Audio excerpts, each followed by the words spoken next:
मला तुम्हा सर्वांना मी आता जे बोलते आहे ते सर्व चॅनल्सनी कृपया नोंद करून घ्यावी। गेले काही आठवडे झाले जेव्हापासून मी शपथ घेतली आहे या विषयावर मी वेळोवेळी व्यक्त झालेली आहे। पंकजा गोपीनाथ मुंडे आहे म्हणून या विषयावर मी व्यक्त होणं आपली अपेक्षा आहे, त्याप्रमाणे मी व्यक्त होत आहे। मी जे व्यक्त होत आहे त्याचा आपण सर्वांनी सन्मान ठेवावा। मी जे बोलणार आहे त्याच्यानंतर कुठल्याही प्रश्नोत्तरासाठी जागा राहणार नाही। हा विषय अत्यंत ह्युमन विषय आहे, माणुसकीच्या दृष्टीने महत्वाचा विषय आहे।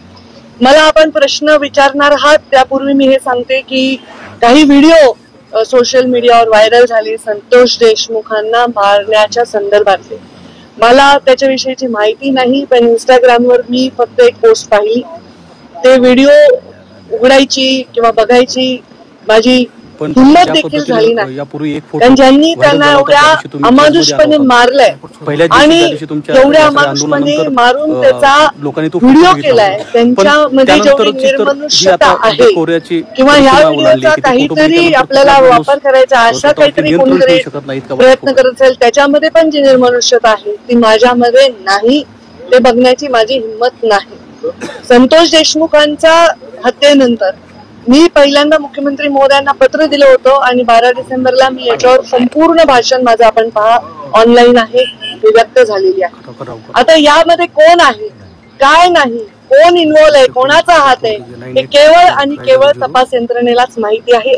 त्यामध्ये कुठलाही हस्तक्षेप मी करण्याचं कारण नाही। एवढं मात्र नक्की सांगते की ज्या मुलांनी ही हत्या केलेली आहे त्या मुलांच्या मुळे समस्त राज्यातील समाज ज्यांचा काहीही दोष नाही तो सुद्धा मान खाली घालून गंभीरपणे वावरत आहे। खरं तर त्या समाजाची जी मुलं आणि ज्याची हत्या झाली त्याची एवढी निर्घृण हत्या झाली त्यामुळे तो समाज एका आक्रोशात वावरत आहे। खरं तर समाज आणि जात याच्यावर बोलायची गरज नाही, पण आता परिस्थिती कशी आहे, प्रत्येक गोष्ट जातीवर जाते। गुन्हेगाराला कुठलीही जात नसते, अमानुषपणे कोणाला निर्दयीपणे संपवणाऱ्याला कुठलीही जात नसते आणि त्याच्यावर एक निर्णय घेणाऱ्या राज्यकर्त्याला सुद्धा जात नसली पाहिजे। जेव्हा या खुर्चीवर आम्ही बसलो, मी बसले तेव्हा मी एक शपथ घेतलेली आहे, आमदारकीची शपथ घेतलेली आहे। कुठलाही ममत्व भाव न बाळगता, कोणाविषयी कसलाही आकस किंवा द्वेष न बाळगता काम करायला पाहिजे, त्यावर मी ठाम आहे। संतोष देशमुखांच्या झालेल्या निर्घृण हत्येवर निषेध व्यक्त करताना मी मनापासून क्षमा मागते त्याच्या आईची, कारण ज्या मुलांनी हे निर्घृण हत्या केली आहे ते माझ्या पदरात असते, माझ्या पोटचे असते तरी मी हेच म्हणले असते की त्यांना कडक शासन करा। याच्या पलीकडे कोणताही राजकीय नेता एखादं व्यक्तिमत्व कोणीही भाष्य करू शकणार नाही। आज अजून एक तुमचा एकदम उतावळेपणा येतोय की मी काय गंभीर बोलते याच्याकडे दुर्लक्ष करू, तर धनंजय मुंडेंचा राजीनामा झालाय, मी त्याचंही स्वागत करते।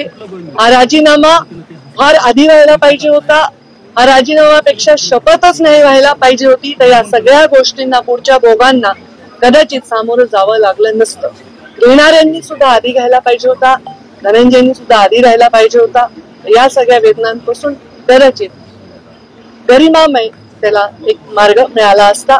त्यांनी सांगितलं असेल, मला माहित नाही त्यांचं स्टेटमेंट काय आहे, मी त्याच्यापेक्षा लहान बहीण आहे आणि बहीण असली तरी आम्ही वेगळ्या पक्षात काम केलं होतं, पण कोणत्याही आईला बहिणीला परिवाराला वाटत नाही आपल्या परिवाराच्या सदस्याला या दुःखातून जावं लागेल। पण जेव्हा आपण खुर्चीवर बसून विचार करत असतो तेव्हा आपण राज्याच्या प्रत्येकाचा सारखा विचार केला पाहिजे। त्या पोराच्या परिवाराच्या त्याच्या जीवाच्या वेदनांपुढे हे काहीही मोठा निर्णय नाही, त्यांनी तो घेतलाय, ते योग्यच केलेला आहे। मला वाटतं देर आहे दुरुस्त आहे।